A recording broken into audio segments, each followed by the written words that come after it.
Good afternoon, instructors and future cosmetologists. In today's video, we're going to be discussing color theory. When I was much younger and excited to go to cosmetology school, I thought about only two things, hair cutting and hair coloring. I didn't realize actually how complicated those topics really were and how many other topics were involved in cosmetology school. So I'm going to listen to many of you, like me, wanting about hair cutting and hair color. Now, before we discuss hair color, we're going to discuss color theory. I've taught for almost 30 years in cosmetology and barber school, and I understand that color theory goes before actually coloring someone's hair. It's like walking before running, and my grandmother would say, look before you leap, okay? If you don't understand basic color theory, you can't understand hair color itself. I used to have a student years ago. She was very new, only maybe 3 weeks into the program, and she was very, very good at mixing hair colors. And a lot of the students asked her, how do you know all this? And she said, well, I was an art student in college. I'm a professional portrait painter. That's how I pay my bills. And color theory is color theory. It doesn't matter whether you're painting a picture or painting a house or coloring someone's hair. You understand the underlying fundamentals of color or you don't. And she was absolutely correct, okay? Color theory comes way before hair color. Hair coloring involves showing a client a picture and saying, you would look really good with that color hair. That's sort of an artistic vision. The science comes in knowing how to make that happen. So before we jump into hair coloring, we're going to talk about the basic color theory itself. Okay? Let me see. Let's look at a couple of actual state board exam questions right here. Question number 1. Which of the following correctly defines the law of hair color? Which of the following correctly defines the law of color? A system for identifying the lightness or darkness of a color. B, a system for understanding color. C, a system for understanding color theory. Or D, a system for understanding color relationships. Basically, color theory, color relationships, or the darkness of a color. If you hear that vicious animals barking in the background, it's her. She's our office mascot. She probably knows enough about hair color to pass her test if she could just figure out how to hit the buttons on the computer with her paw. Okay? She's been here every day of her life. She's 8 years old. She's a vicious 6-pound white French poodle. Okay? So in case you heard it, you know what that was. And back to your test. Okay? Which of the following correctly defines the law of color? It's answer D on page 675 of your book, A System for Understanding Color Relationships. Question number 2. Which of the following correctly defines the level system? A system for understanding the lightness or darkness of a color. B, a system for understanding color. C, a system for understanding color theory. And D, a system for understanding color relationships. Again, the same 4 answers. And the answer on page 673 of your book is answer A. The level system is a system for identifying the lightness or darkness of a color. Now, to be honest, I very much doubt that memorizing these definitions will help you be a great colorist. It will help you be a licensed colorist. Okay? Great colorist, licensed colorist. Right now, we got to focus on being a licensed colorist. Okay?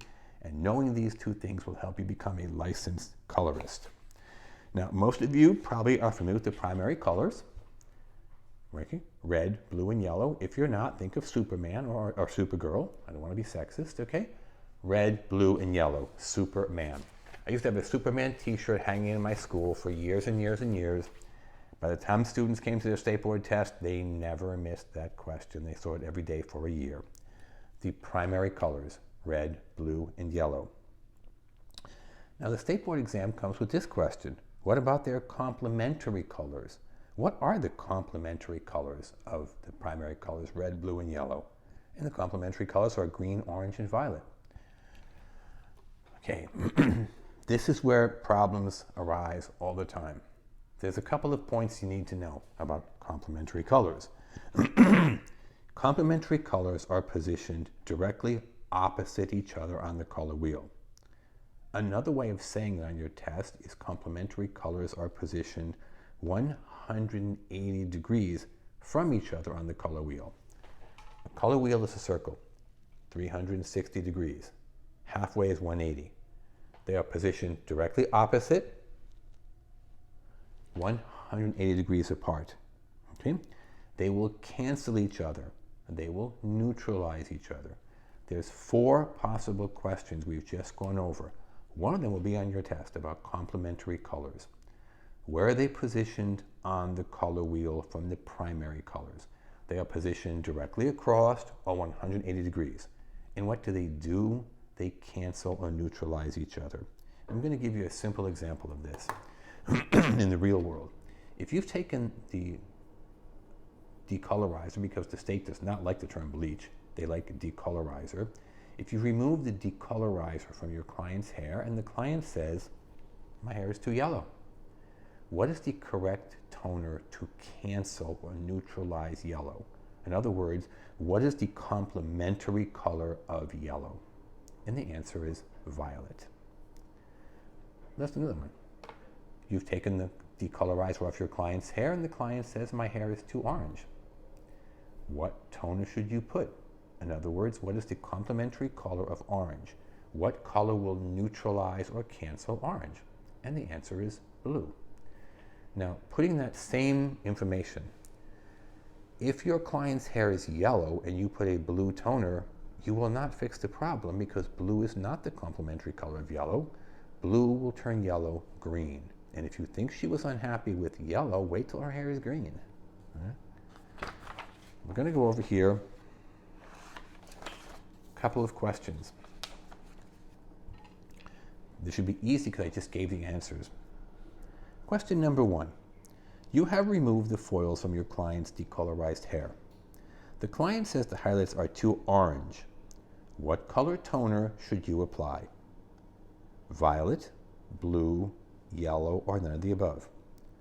Page 678 in your textbook tells you you should apply a blue toner because blue is the complementary color of orange. As a complementary color, it will cancel or neutralize. Next question. After removing the files from your client's decolorized hair, the client says the highlights are too yellow. You apply a blue toner. What is the resulting color? A says blue, B says green, C says violet, D says platinum or neutral. And the answer is B, green. Once again, blue is not the complementary color of yellow. If you put blue and yellow together, you will get green. Now, because we try to keep this video short, we're going to close right here. As always, we ask you to send us your comments. It helps us for future videos.